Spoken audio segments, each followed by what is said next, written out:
Hello everyone, I'm Darshini, 3rd BCom CS from KCS Kasinada College of Arts and Science. My topic is welfare measures. Meaning of welfare measures. Welfare measures is a flexible and elastic concept. Its meaning and implications differ widely with time, regions, industries, countries, social values, and customs. The general economic development of the people and the political ideologies prevailing at particular moments. Labor welfare entails all those activities of employer which are directed towards providing the employees with certain facilities and services in addition to wages of salaries. Let me see about provision of welfare measures.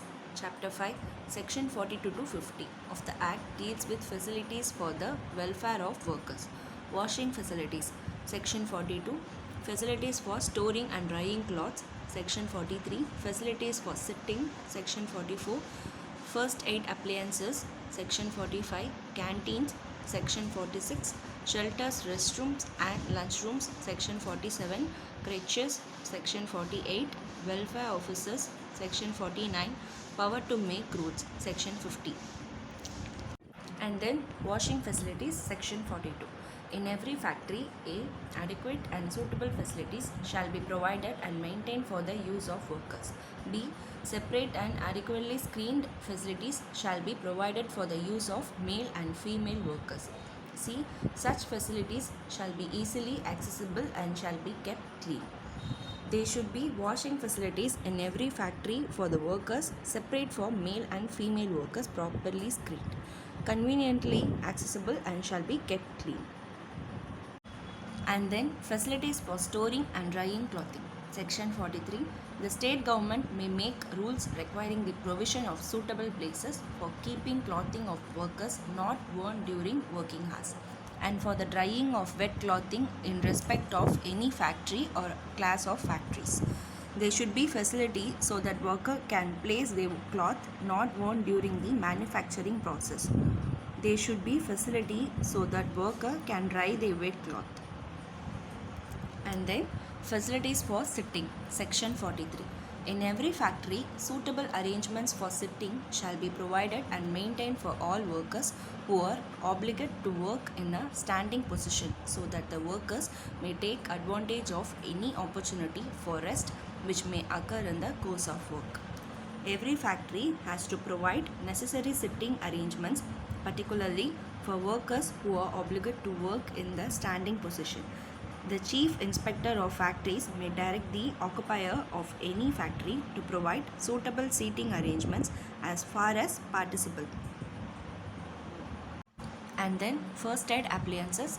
Section 45. Under the Act, the provisions for first aid appliances are obligatory. At least one first aid box or cupboard with the prescribed contents should be maintained for every 150 workers. It should be readily accessible during all working hours. A responsible person should hold a certificate on first aid treatment. An ambulance room should be there if the number of workers is more than 500. And then canteens. Section 46. In every factory employing more than 250 workers, the state government may make rules requiring that a canteen or canteens shall be provided for the use of workers. Sufficiently ventilated and lighted, a portion shall be earmarked for women workers in proportion of their strength. Washing place shall be provided. Sufficient tables, chairs or benches shall be provided. And then shelters, restrooms and lunchrooms. In every factory wherein more than 150 workers are ordinarily employed, there shall be a provision for shelters, restroom and suitable lunchroom, where workers can eat meals brought by them with provision for drinking water.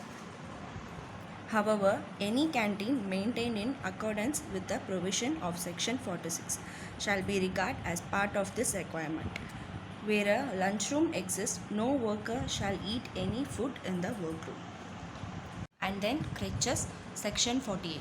In every factory wherein more than 30 women workers are ordinarily employed, they shall be provided and maintained a suitable room or rooms for the use of children under the age of 6 years of such women.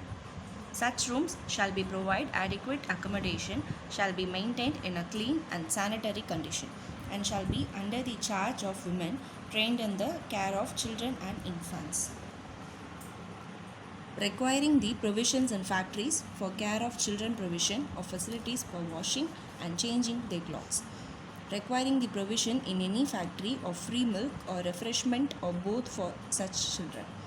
Requiring the facilities shall be given in any factory for the mothers of such children to feed them at the necessary intervals.